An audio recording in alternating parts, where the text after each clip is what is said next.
In the darkness of the night, when the moonlight is hidden behind clouds, unjust souls begin to awaken. From the dark corners of Japanese history and legends to the ghostly folk tales of Malaysia, each ghost carries with it a story of pain and unquenchable resentment. And the story I want to bring to you today are ancient spirits, based on stories that are not just fiction or legend. They are symbols of man's deepest fears. Be careful, because you never know when you might be part of the next horror story.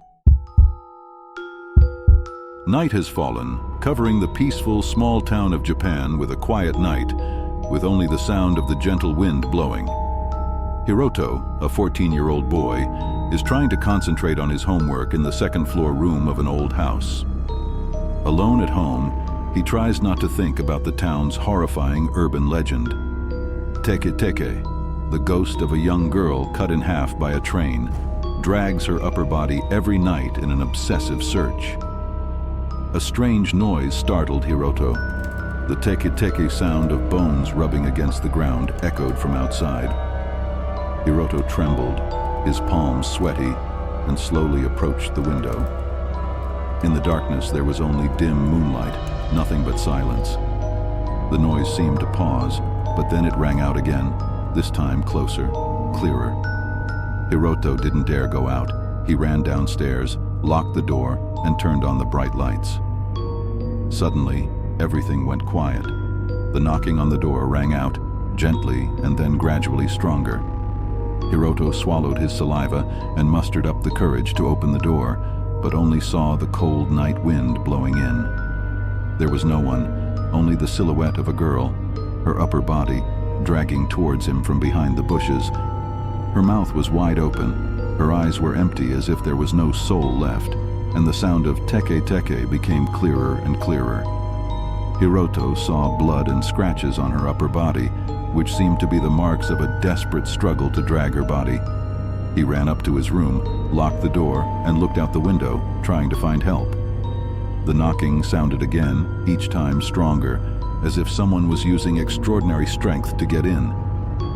In an instant, Hiroto's window burst open, and 𝐒𝐿𝐥𝐿𝐢𝐚 crawled in with his deformed upper body. Her eyes stared at Hiroto with a hungry and frantic look. Hiroto shouted, using his flashlight to shine directly into her eyes, trying to make her back away. The strong light made 𝐒𝐿𝐥𝐿𝐢𝐚 hesitate, but she still moved closer. In desperation, Hiroto rushed out of the room, ran down the stairs, and rushed out of the house, leaving her tek and screams echoing behind him. He ran forever into the dark night, not daring to look back, knowing that only the light of dawn could save him from this nightmare.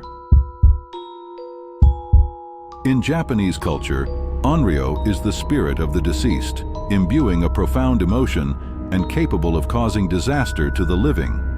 Tokaku, 24 years old, is fascinated by the secrets of abandoned places and decides to explore a dark tunnel under an ancient temple. The locality here preserves the story of onryo, of a woman who was brutally murdered by. As he entered the cold and damp tunnel, Tokaku felt the presence of something terrifying.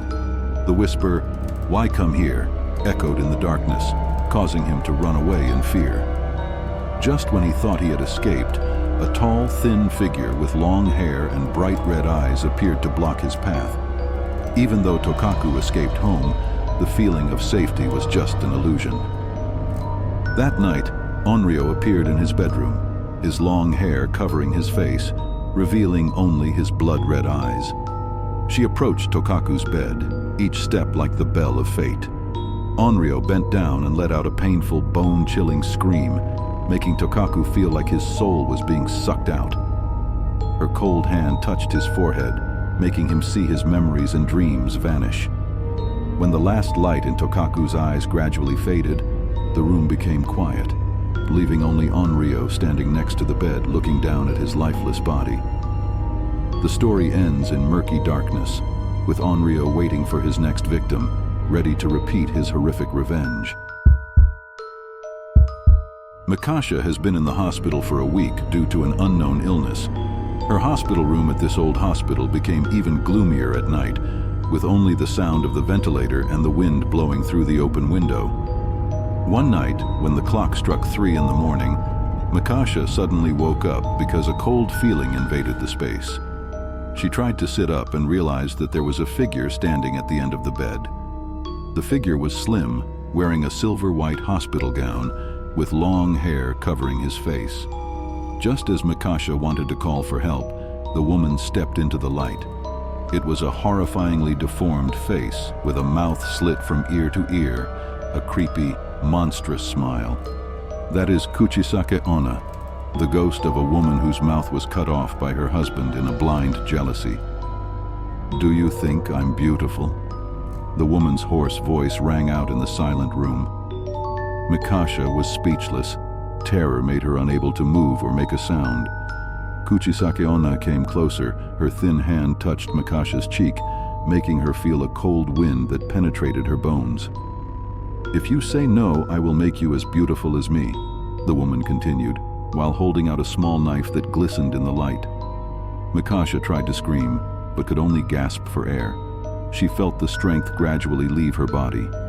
Just as the knife was about to touch her flesh, 𝐒𝐿𝐢𝐚 lost consciousness, falling into a haunting delirium.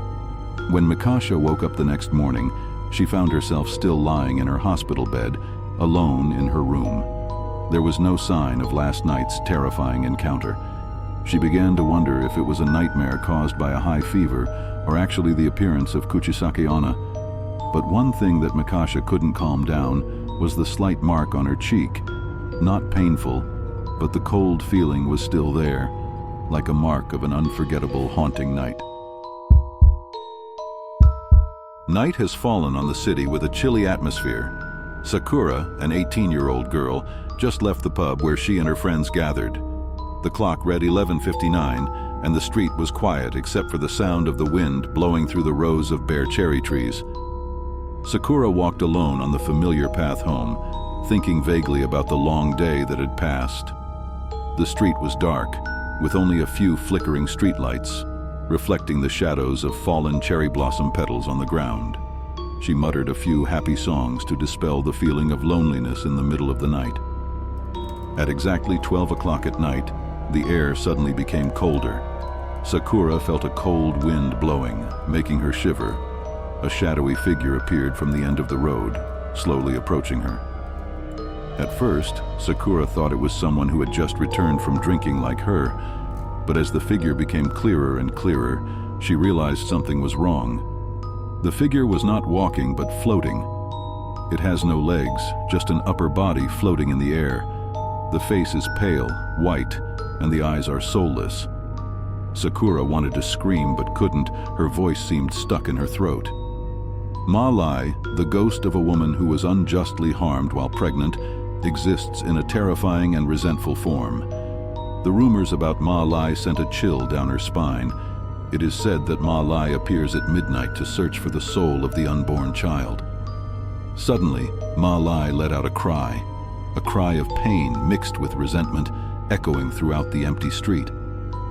Sakura tried to run, but it felt like her feet were tied to the ground.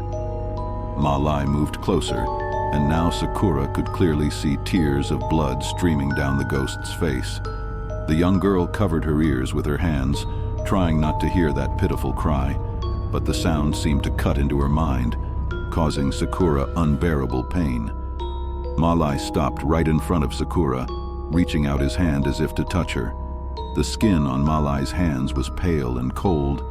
Her long and thin fingers seemed to reach out to her soul.